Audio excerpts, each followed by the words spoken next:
Welcome, everyone. I'm Jennifer Johnson, Executive Director of The Leaves. We're so glad you're here for the first part of a 3-part series for our Hallelujah Talks. These gatherings are all about sharing inspiration, hearing firsthand experiences of healing, and letting our gratitude for God's goodness overflow.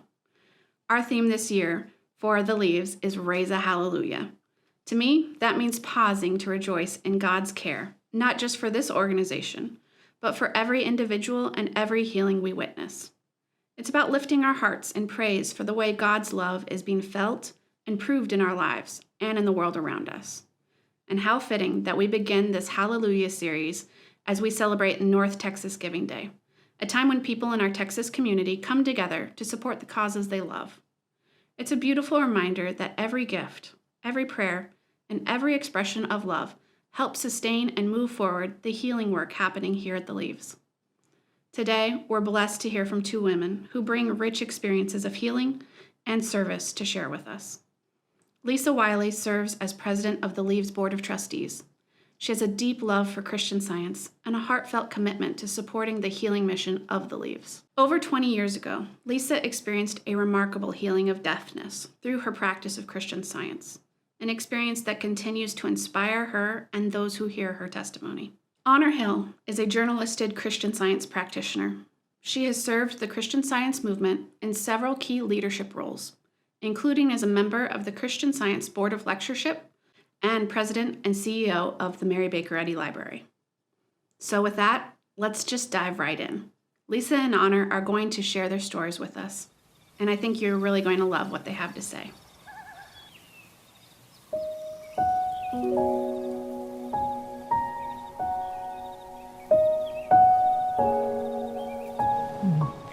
When I was in college, I had a very high fever and had to be taken to the infirmary. And I was in and out of consciousness. And when I came to, I realized there was someone in the room with me. And it was a woman. She was a Christian Science nurse. And when she saw that I was awake, she came up to me and was talking to me. And I was looking at her, and I realized that I could see she was speaking, but I couldn't hear her. And I asked if she could you say that again? And she was talking again and had a kind of an interesting expression, like, I am talking. And that's when I realized that I couldn't hear. And I ended up feeling like I needed to go home. So I went back home and really didn't know what the future was going to be for me. You know, I was in college and already on this track to what my future career would be, and just felt like I'd lost everything, and I didn't know what to do. And it was a really dark time for me. I even, just like my life is over, and I even contemplated maybe suicide, because I didn't have a sense of what is there for me. And my mom had suggested that I didn't tell her about that, but she suggested this is a great time to read through Science and Health again, get some spiritual inspiration. But my mindset wasn't there, and I just kept getting deeper and deeper and darker and darker. And then my uncle, he had talked to my mom and asked if he could take me to, it was a place that kind of treated communication disorders, is what it was called. And so he came and he picked me up, got me out of the house. We went down there, and we go inside, and there's this huge machine. And what they did is they put these plugs in my ears, and then they just hit a button, and it zip. I mean, I didn't hear anything, but it was just like boop. And this paper comes out, and it evaluated my deafness level, and it was a severe to profound deafness. And and so it was more bad news, more like, and they were like, we could try hearing aids, but I don't really think they can work. You could probably hear some really loud sounds like fire trucks, but, the only other option was doing like a cochlear implant, which I wasn't interested in. So I went back home, and then feeling worse and worse about myself, and just then it's like, I think it was the next week, my uncle came back again and wanted to take me to a place called Deaf Action Center. And Deaf Action Center, they have programs that teach people in the deaf community how to advocate for themselves. And they also do sign language and things like that. I didn't know sign language, but I took a course on lip reading, so that was helpful. That was a skill that was helpful. And they started talking about me. You can go back to college. There's a way you can advocate for yourself and get accommodations for what you need. And you can graduate from college. And that started giving me hope. And I'm so grateful to my uncle. Yes, I'm very grateful to my uncle for being so thoughtful and thinking of human footsteps that I could take to try to get me back on track. So I ended up going back to school, and everyone was very accommodating. I was able to graduate, and my major was in education, and I had opportunity to be in different placements for teaching, and two of the placements were in deaf schools. So I got to see what does it look like in a classroom where there's deaf children. And it was so interesting. It was way more active than just a regular classroom where everyone's like sitting and looking at their books and writing and things like that. So that was interesting to see that, and that sort of put me in the direction of deaf education. So I was looking at different programs. There was one in California and one in Boston. And as I was reading through what they offered, the one in Boston talked about they have a non-pathological view of deafness. And I had to look that up. What does that mean? So they didn't view deaf people as impaired. And so that to me felt like, I think that's where I want to go. So I arrived in Boston, and the local church there, by that time I was taking sign language classes because I was in that deaf ed track. And there was someone in Sunday school that used sign language. They didn't speak, they could hear, but they didn't speak. And so they asked if I would teach that child in Sunday school. So that sort of looped me into church. And so that I was grateful for that too, because otherwise I would have just stayed in the deaf community and not been in a Christian Science atmosphere. And it was a wonderful church. They'd have meetings before Sunday school started, and we could share ideas and things like that. That was not easy for me. I didn't get everything that was going on, but I appreciated being welcomed there. And the deaf community were really good to you? The deaf community was amazing. They just really embraced me.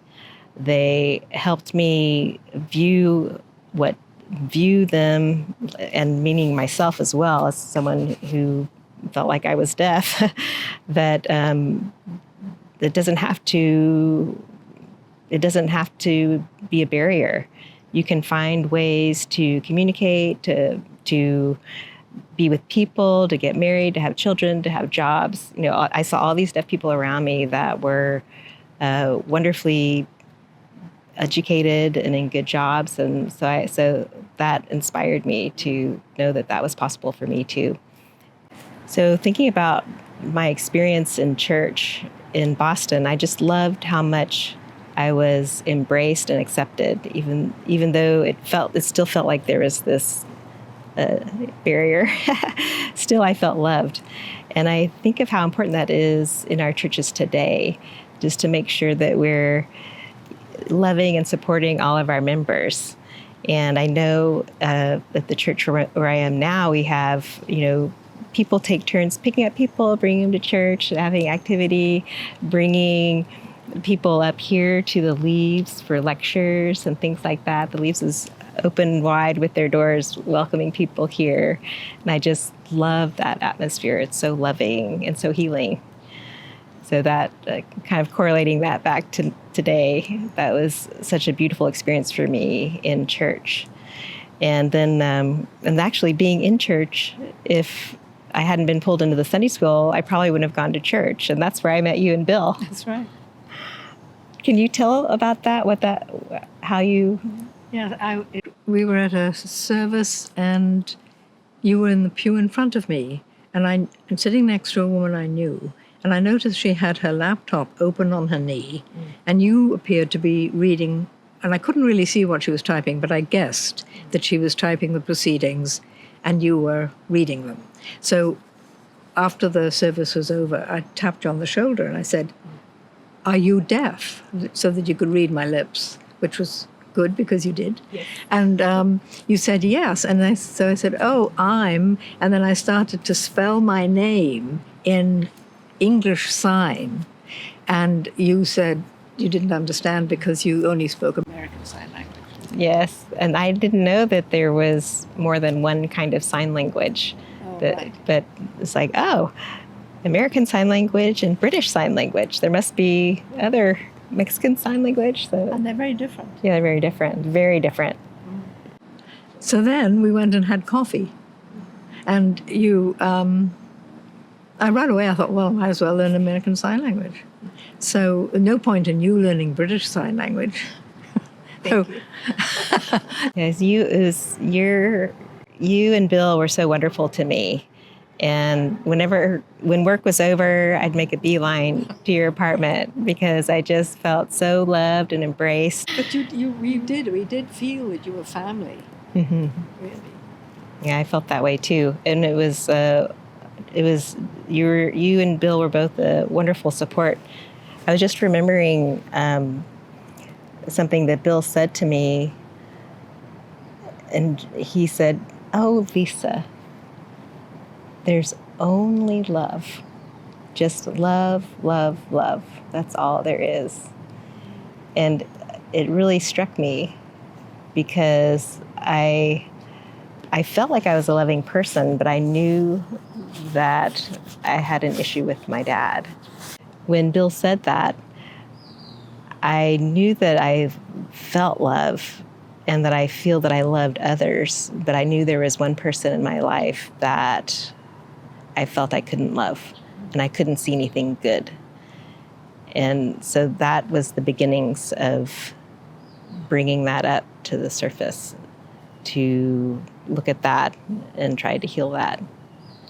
And you both were significant in that as well. Do you remember anything about that time? Yes, it was.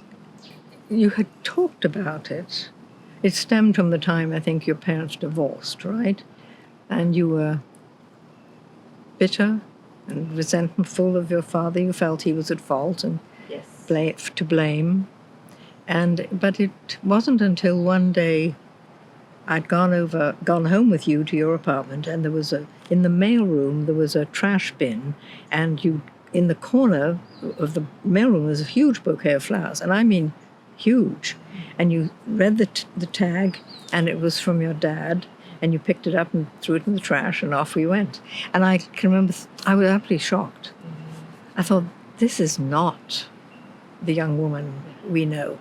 When you were describing that, I remember the feeling I had when I was like, wow, and then I look at it, and then I just like, it's like a rage. Yeah.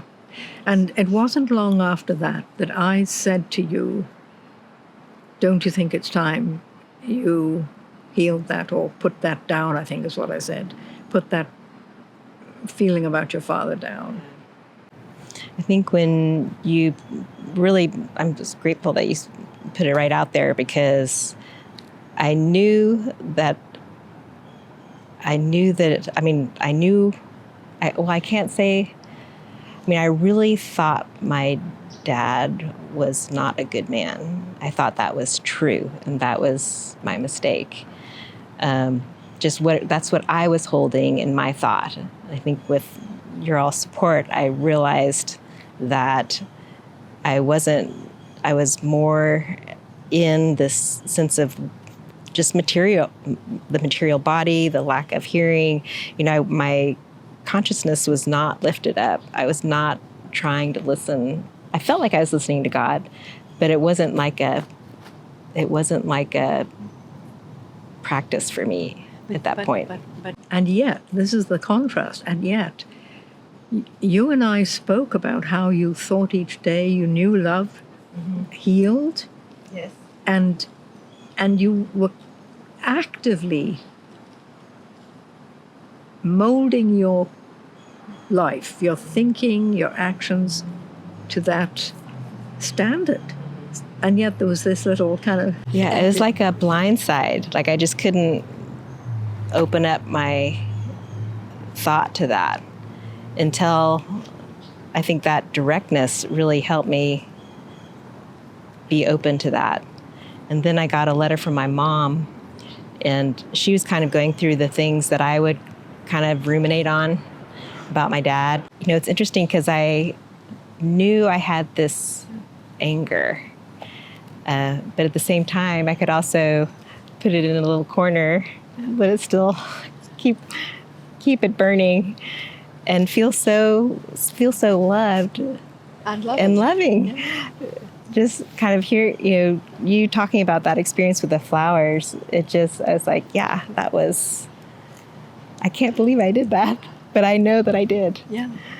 So that gives a sense of where my thought was whenever my dad was in thought. And I remember my mom sent a letter to all of the 4 kids, and she started out talking about how she felt betrayed and things were not fair, things like that. Just kind of the same things that I'm like, oh, yes. I'm like, when I'm reading, I'm like, yeah, Mom, tell everybody about it. Let everyone know how bad Dad is. I can't believe it now. And so I read down, she did this twist at the end, talking about how she realized that he was reaching out to support and to help all the time. To her, she felt like it was a slap in the face. But then then she realized he wants to help me. He loves me. And so the letter was, at the end, she said, I want our children to know that their father loves their mother. And that's what really just like all that hatred just went away. It just dissolved. And I can remember when you were telling me about it, you said it was like someone had pulled the plug out of a bath and the water just goes away. I remember you saying that, and it was a good image. Yeah, but it's interesting because your healing of deafness and forgiveness of your father was important. But it points out how it's a change in view, isn't it? I mean, your view changed. We have to shape our views in a way which are consistent with the teachings of Christ Jesus, basically. Yes. And that's what that's what you learned, and that's what you did. Yes, and it was so freeing to forgive. Yeah. And it was pretty soon after that where I realized I could hear things that I couldn't hear before. There was a way I would walk to get to the T to go to work, and there was this chain link fence, and there was a dog that would be barking, but I didn't hear the barking. So I would just walk along, and then all of a sudden it was right on me on the gate, like on the other side of the fence. And I was headed to the T, and I could hear the barking, and I was like, "Oh, the dog's out!" and that's when I really was like, "Wow, I hadn't had that." Well, it's interesting because Bill and I always maintained that expectation of healing. There was no question in our mind, was it possible, but it was more, how soon is this going to occur? One of the fundamentals of the practice of Christian Science, daily practice, is springs from the first chapter of Genesis, really. That's the root of it, where we're told that God made man in his image and likeness. And that's, if you like, a view of man. There are other views in the Bible, no question. And then we get it again in the New Testament. The one always I like, where Paul talks about the old man, putting off the old man, but then says, put on the new man. Paul repeats that idea when he talks about putting off the old man, which you could say put off that view of yourself or of others, and put on the new man, which is renewed in knowledge according to the image of him that created him. So that's going back to that sense of man in the image and likeness of God. And that was underpinning. I know Bill, I speak for Bill too, because he would agree with this, that that's the view we maintained as much as we possibly could. So, and you were doing the same thing in your own experience. Yes, I felt like I was being lifted up and feeling. I have always felt like I'm a loving person. Yeah. So to be able to love my dad was really a breakthrough for me, and I can remember calling him, and just because I really felt the need to let him know that I love him. And that was very special. Well, he thanked me very much for the change in the relationship. I think he put it down to our being with you a lot and talk. One of the things that I remember being at a dinner in Dallas. We were in Dallas for some reason, and you were sitting next to your dad, and someone sitting next to me just commented, "Isn't it wonderful to see such a loving relationship between a father and a daughter?" I thought, well, that's wonderful, Yes. That was wonderful. But you and I experimented. We always had that expectation of improvement, healing, and so on. And we started one day. You sat on the couch with my phone to your right, and I walked over to the other side of the room, and Bill's phone was on his desk. And I picked up the phone with my back to you and dialed my phone, and you couldn't hear it. So we had to do it. We did it until it improved. And then the next thing, you phoned me from somewhere, and I had a TTY machine behind my desk. And in those days, you picked up the phone, which was a hand receiver, and you put it on the TTY machine, and I'd watch your text coming on the little screen, and I'd reply on. So I was used to that. We'd had a long time doing that. But this phone rang, and this voice said, "Anna, this is Lisa." And I spoke back, and you could understand what I was saying. At first, it was only if I stayed strictly on topic. If I changed the topic, then we had a little... I remember that. But you got to the point where I could change the topic, yeah. Yes. And then Dallas. And you had practitioners down here, too. Yes, I did. I was progressing just in my spiritual thought. So Bill and I always had that expectation of healing, which I think is characteristic of Christian Science in general, Christian scientists in general, and, for instance, a place like this, the Leaves, where people can come if they need nursing care or just general, maybe assistance in their living, and have the expectation of gaining rather than losing, gaining peace of mind, gaining health, gaining a healing from whatever they're bothered with. Don't you think? Oh, I love that you say that. When I was first asked to serve on the board at the Leafs, I was like, no. I don't know why I said no, but I was like, well, I don't really know much about the Leafs. I said, do you have any projects you're working on? I wouldn't mind helping out with something small. And it ended up being so much fun. I loved coming up here, and it's so inviting and so loving here.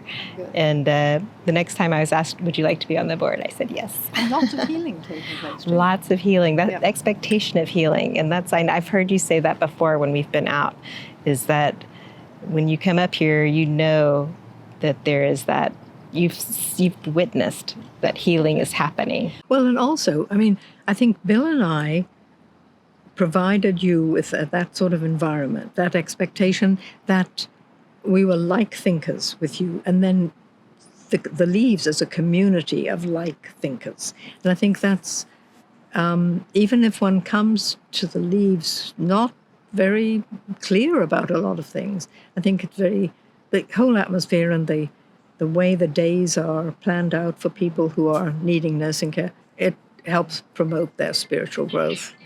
So even if people come here for care of any kind and they're not clear about the sort of Christly view that is maintained by the staff here, the nursing staff here, the practitioners and so on, everything that takes place during the day is helpful to them in arriving at a better sense of themselves and a better sense of God and his love and the Christly care, which heals. I mean, Christian Science takes very seriously the command to heal the sick, and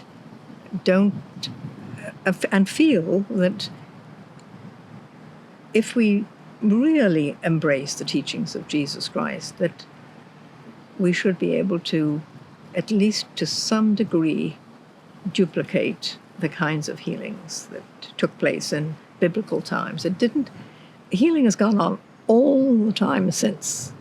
It isn't just then and now, or it's been going on all the time. And I know many people who have had spiritual healings that know nothing about Christian Science. I think the difference is that this is that focus for us.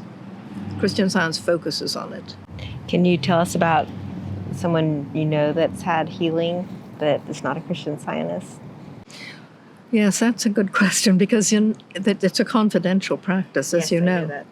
And the only one I feel comfortable sharing is my sister Gay, because she's not a Christian Scientist, mm-hmm. and she'd let me, I think. She's actually she's a retired medical nurse, and that was her love all her life.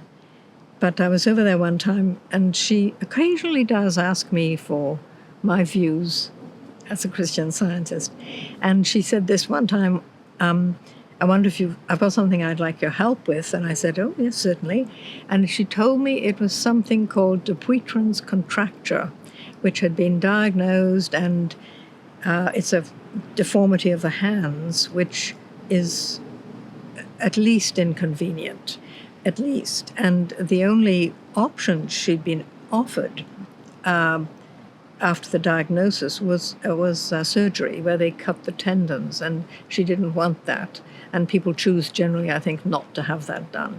So they just sort of put up with the inconvenience. So I said, yes, I could. And I was going to bed, so I stepped out into the hall, and the only thing that crossed my mind was a verse from the Bible: the Lord's hand is not shortened, that it cannot save. And it was something about I think the tendons were shortened, or maybe it was something made the connection in my mind.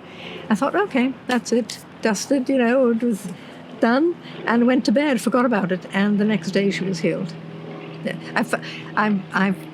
She talks about it a lot.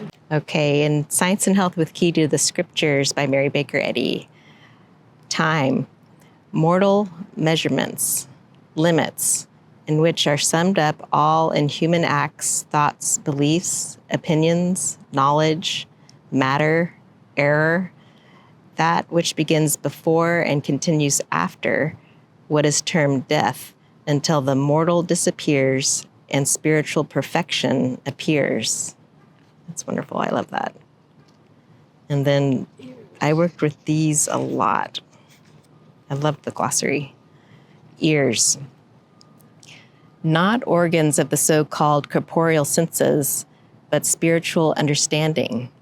Jesus said, referring to spiritual perception, having ears, hear ye not? Then I also like the eyes one. I'm going to throw that one in. Eyes. Because when you're deaf, you use your eyes a lot. Yes, you do. Eyes. Spiritual discernment, not material, but mental. Jesus said, thinking of the outward vision, having eyes, see ye not. There you go. That's a wrap. But you had, as a result of your experience, you came to Dallas, and because actually the healing wasn't complete until you were here. Mm-hmm. Yes.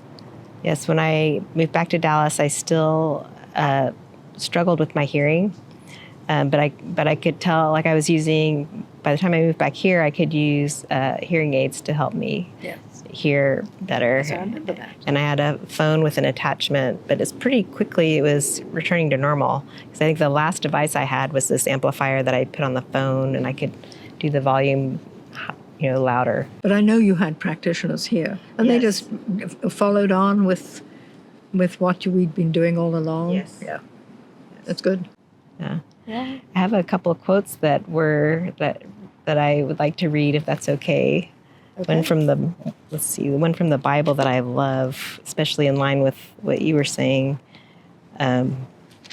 about just our understanding, how important it is to understand our relationship to God and that connection. And this is in 2 Chronicles 15. The Lord is with you while ye be with him. And if ye seek him, he will be found of you. And that makes me think of me, like when I wasn't really seeking God, I was so focused on myself. But how since then, how much I really want to be open and listening and relying on God being the one in charge and guiding me and telling me where I need to be. So that particular has been a big lesson for me. So from Science and Health with Key to the Scriptures by Mary Baker Eddy.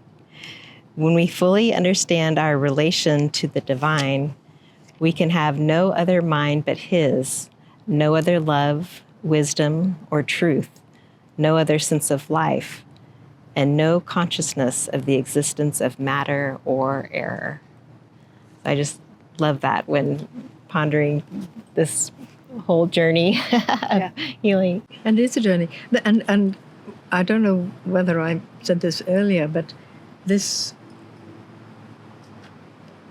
meeting you provided Bill, first of all, it provided Bill and I with a lovely experience of having a daughter. I never had a daughter, so it was so nice. Not that I took the place of your dear mom, who was in Dallas, but I think we did provide a sense of family. But we cherished what we understood to be the truth about you. That you were the reality of you was that you were the image and likeness of God.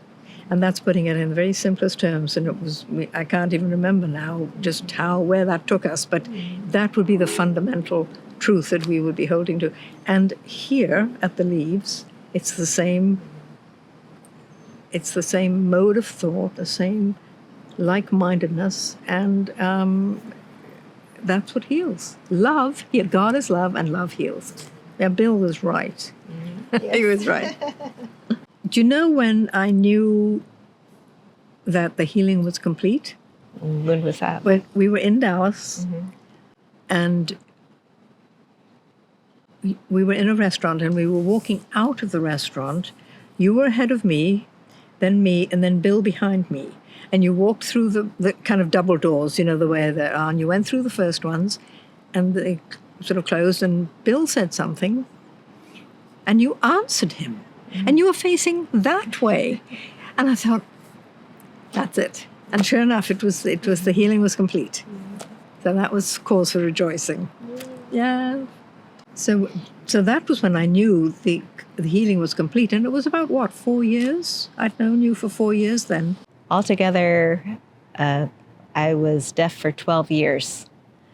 And I know there's some Bible stories that have 12 years for healing as well. Or longer. Or longer. Yeah.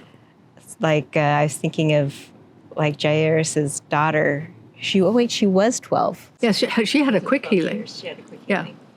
So the longer healing would be like the woman with the issue of blood. Yes, I think that was 12 years. And then there's the man at the pool of Bethesda, who was 38 years, according to the biblical account.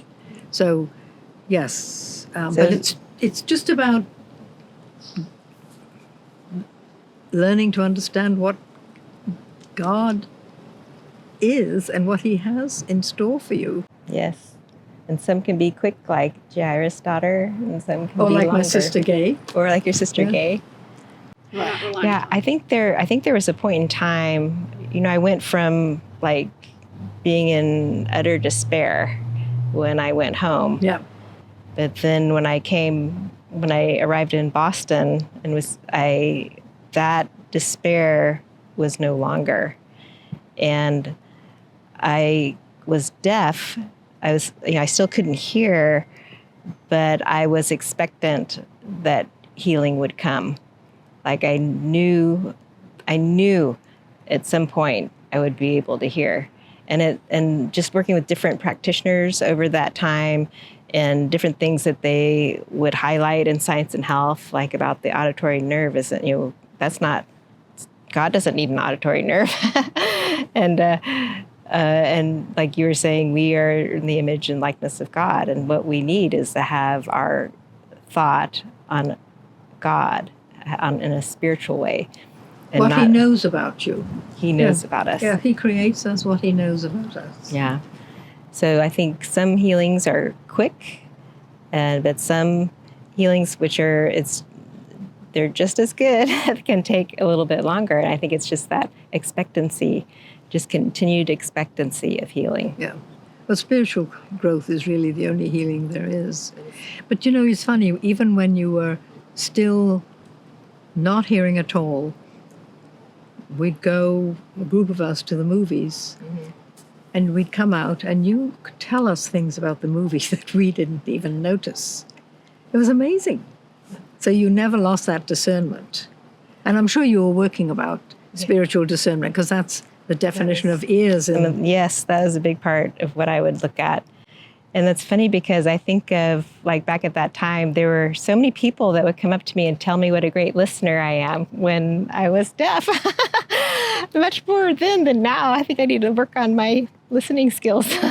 Well, and you were very discerning, no question. Yeah. All of which Bill and I certainly recognized was what was right about you, what was true about you. Yeah.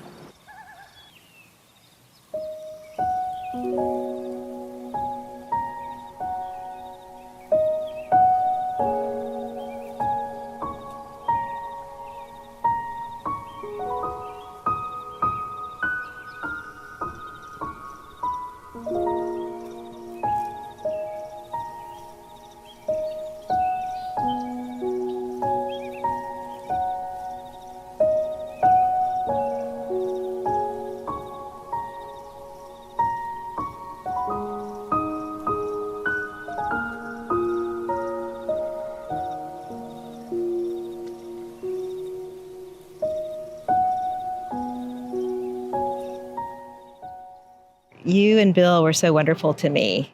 And when work was over, I'd make a beeline to your apartment because I just felt so loved and embraced. And Well, it wouldn't be my cooking. True. No, you're a good cook. You have to say that, don't you? I have to. We're on camera. Right. I'm also grateful for you and Bill. Well, and if it weren't for you, I wouldn't be semi-fluent in ASL.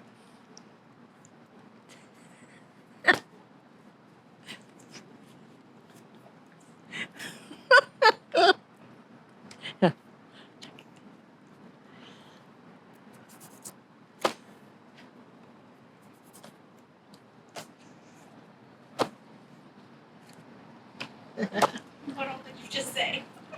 Does it matter? Yes.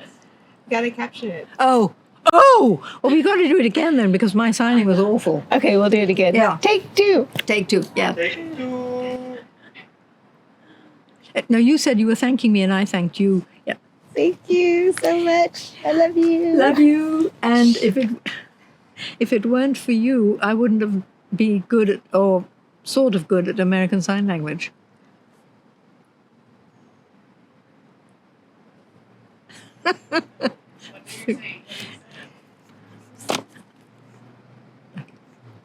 I said, you're awesome at sign language. She says, oh, I try my best. I'm practicing all the time. She's quite impressed. And she thinks I'm quite wonderful as a result, so I'm not disabusing her of that. Yeah.